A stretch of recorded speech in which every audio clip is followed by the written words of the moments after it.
देखो, good evening. कल मैंने पीसीडी यानी प्रोग्राम सेल डेथ के बारे में बताया था और मैंने कहा था कि इसका बाकी पार्ट कल कंटिन्यू करेंगे।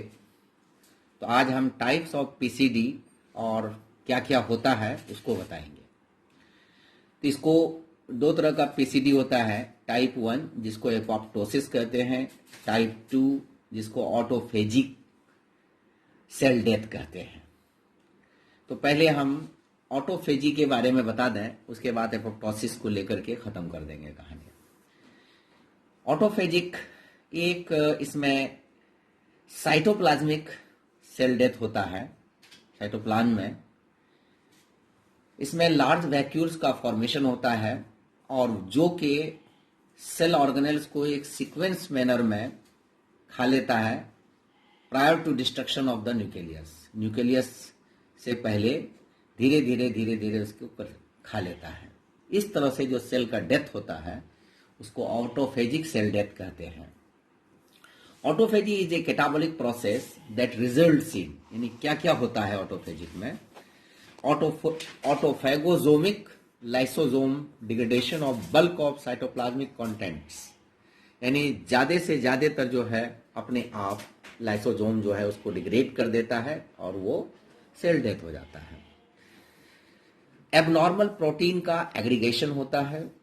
डैमेज सेल ऑर्गेनेल, यानी सेल ऑर्गेनेल को डैमेज करता है, जैसा कि मैंने ऊपर एक एरो फॉर्म में बताया है। Autophagy is activated by nutrient deprivation, या न्यूट्रिएंट की कमी की वजह से, डेवलपमेंट के दौरान और डिफरेंशिएशन के दौरान ऑटोफेजी होता है।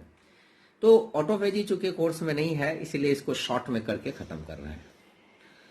अब एपोप्टोसिस की बहुत सारी बातें कल के लेक्चर में मैंने बता दिया है। अब थोड़ा सा आज हम कंटिन्यू करेंगे और आज हम फिनिश कर देंगे इसको, जिसको हम टाइप 1 प्रोग्राम सेल डेथ भी कहते हैं। इसमें बायोकेमिकल इवेंट्स जो होता है वो क्या करता है, ब्लेबिंग ऑफ द सेल, सेल का श्रिंकेज, न्यूक्लियर फ्रेगमेंटेशन, ये सारी प्रोसेस जो है सेल को, ये एक किस्म का फोर्स समझिए जो सेल को डेथ डाई करने पर मजबूर करता है। Chromatin condensation, chromosomal DNA fragmentation, यानी ये सारी चीजें जब सेल के अंदर होगा तो सेल डेथ डाई करने पर मजबूर हो जाएगा। दूसरा है एट्रोफिक फैक्टर्स, यानी natural forces.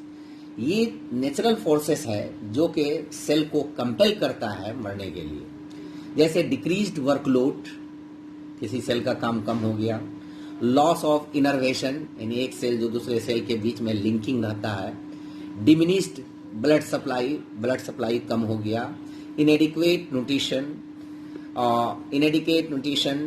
Diminished supply, loss of endocrine stimulations जो हार्मोनल कंट्रोल है, सेनिलिटी यानी जो उसका सेंस है, और कंप्रेशन। ये 5-7 जो है ये एक एट्रोफिक फैक्टर है जो कि सेल को कंपेल करता है मरने के लिए। इंडिकेटर ऑफ पीसीडी, क्या पीसीडी यानी प्रोग्राम सेल डेथ यानी एपोप्टोसिस का कोई इंडिकेटर होता है? जी, specific DNA fragments into oligo nucleosomal units, यानी डीएनए का एक स्पेसिफिक सेगमेंट होता है। पर डे 50 से 70 बिलियन सेल डाई करता है। अब जब 50 से 70 बिलियन सेल डाई करेगा, प्रोग्राम सेल डेथ होगा यानी मरने वाला, तो उसको मेंटेन करने के लिए लगभग इतना ही सेल पर डे बनता है। अब सवाल उठता है कि एपोप्टोसिस के दौरान कौन सा सेल ऑर्गेनेल जो है वो सबसे ज्यादा एक्टिव होता है? वो है माइटोकॉन्ड्रिया। माइटोकॉन्ड्रिया सबसे ज्यादा एक्टिव होता है, जो कि एक्टिवेशन और execution of cell death apoptosis दोनों करता है। Cancer cells do not go PCD. सवाल ये उठता है कि क्योंकि अगर कैंसर सेल पीसीडी के अंदर जाता तब तो कैंसर का इलाज बहुत आराम से निकल जाता, लेकिन ये नहीं जाता है। क्यों? क्योंकि कैंसर जो होता है वो mutation makes the cancer cells grow faster.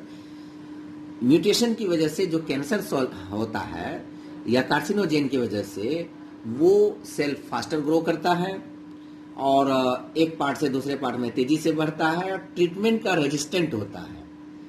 तो जो प्रोग्राम सेल डेथ का जो सिग्नल आता है, उस सिग्नल को कैंसर सेल इग्नोर कर देता है, इसीलिए सेल्फ डिस्ट्रक्टिंग नहीं होता है, मरता नहीं है। एपोप्टोसिस के 4 स्टेजेज हैं। इंडक्शन यानी शुरू का, early phase, mid phase, late phase, यानी ये एक सब स्टेजेज है कि शुरू में कैसे हुआ साइटोप्लाज्मिक एक्टिविटी या इंट्रिंसिक पाथवे, फिर बीच में क्या हुआ, फिर आखिर में क्या हुआ, फिर क्या हुआ। 5 क्लासिकल साइंस ऑफ इन्फ्लेमेशन, हालांकि थोड़ा बहुत इससे मिलता जुलता है एपोप्टोसिस से। हीट होगा, पेन होगा, उस जगह लाल होगा, फूल जाएगा, उस जगह का फंक्शन खत्म हो जाएगा। एपोप्टोसिस का स्टिमुलेंट्स क्या है? ये एक CDV पार्ट है बाय एक्सट्रिंसिक पाथवे। जैसा कि मैंने पिछले लेक्चर में कहा था कि cascade mechanism of caspase enzyme, ये कैस्पेज एंजाइम 8 को एक्टिवेट करता है CDV। ये CDV कैस्पेज 8 जो है ये एक्टिवेट करता है कैस्पेज 3 को, और ये कैस्पेज 3 जो एग्जीक्यूटर है, प्रोटीन है, एंजाइम है, ये सेल को मरने पर मजबूर करता है। और इस एंजाइम को रोकने के लिए एक इनहिबिटर हम यूज करते हैं जिसको IAP कहते हैं, जिसका फुल फॉर्म है इनहिबिटर ऑफ एपोप्टोसिस। एपोप्टोसिस ये 2 पाथवे से होता है, एक इंट्रिंसिक पाथवे, एक extrinsic pathway. Senses cell stress, intrinsic pathway में जो है सेल जो है अपना स्ट्रेस को सेंस कर लेता है और वो सेल्फ डिस्ट्रक्ट हो जाता है, किल हो जाता है। एक्सट्रिंसिक पाथवे में साइड के सेल से सिग्नल आता है और ये दूसरे जगह से लेता है। एक चीज यहाँ पर बहुत ही इंपॉर्टेंट है, P53 ये 2 है, एक प्रोटीन भी है, एक जीन भी है।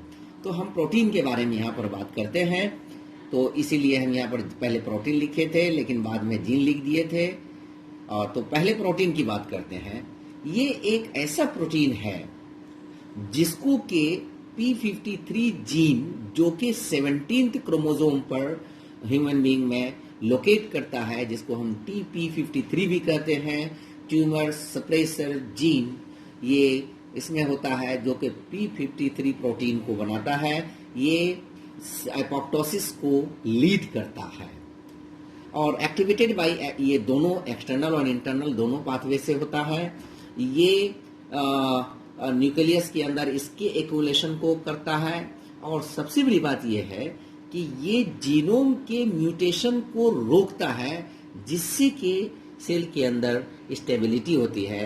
ये P53 जो है एक फॉस्फोप्रोटीन है।